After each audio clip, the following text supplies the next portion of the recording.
some midterms are brutal. I can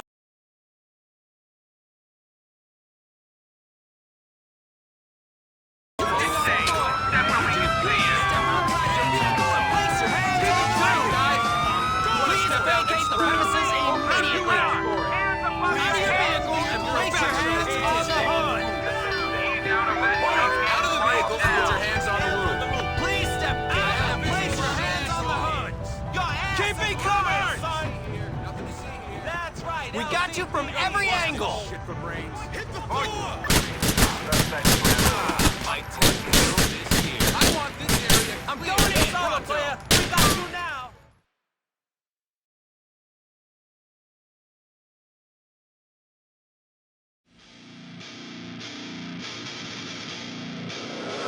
This shit's about to get real!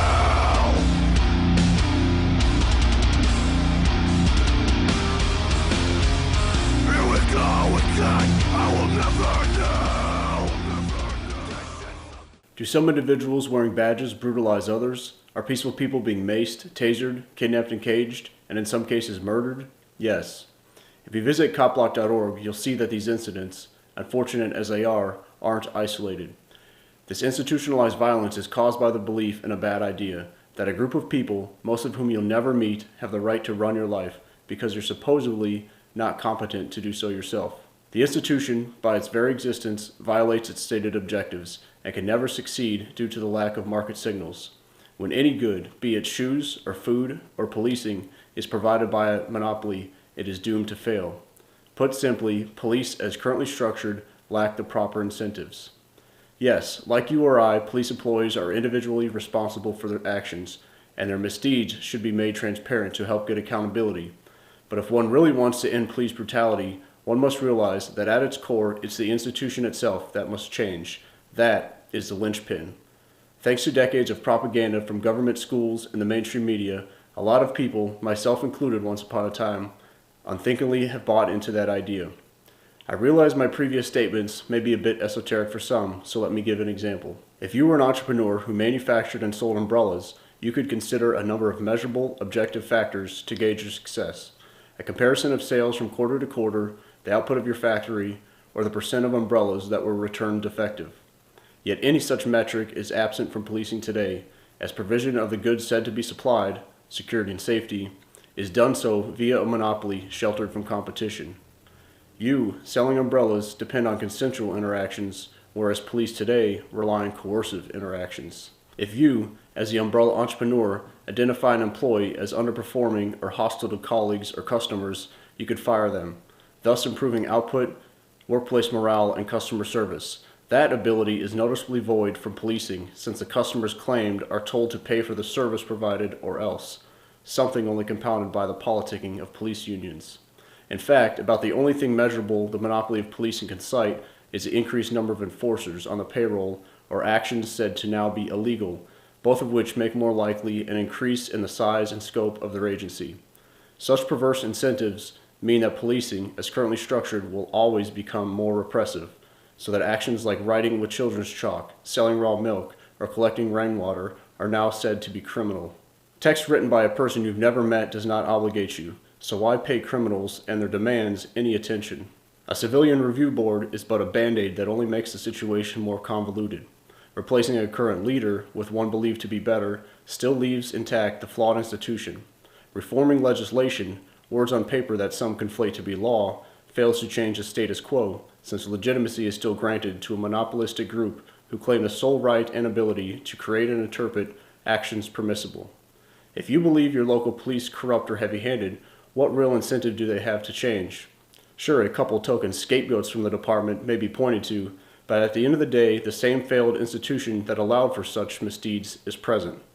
To really bring about a better reality, one must consider alternatives. Some may point out that there are violent people who don't wear badges.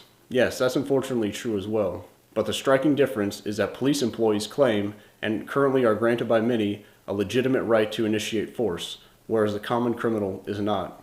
As Lysander Spooner succinctly pointed out 140 years ago, the highwayman takes solely upon himself the responsibility, danger, and crime of his own act.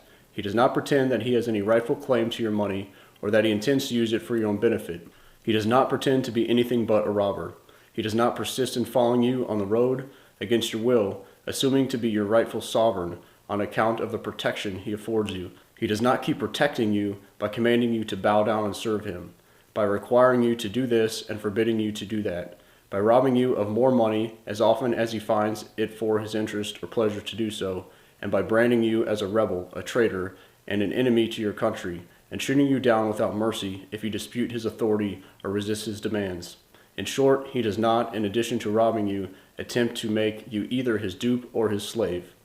Think about it. Your local police claim to serve and protect you, but they first steal from you and everyone else who happens to live within that arbitrary political boundary. If a police employee claims to maintain order, yet also claims to be exempt of personal responsibility of their actions due to legalese created by his friends, such as acting under the color of law or immunity, it doesn't create for a good situation. It is that institutionalized legitimate violence that through the course of human history has by far been the most devastating to human flourishing, what one researcher has coined democide. When you're driving your car and see in your rearview mirror a police cruiser, how do you feel? Anxious? Nervous?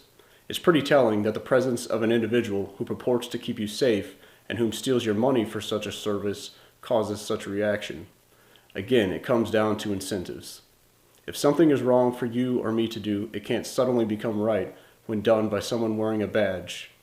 One's level of culpability is not contingent on one's place of employment.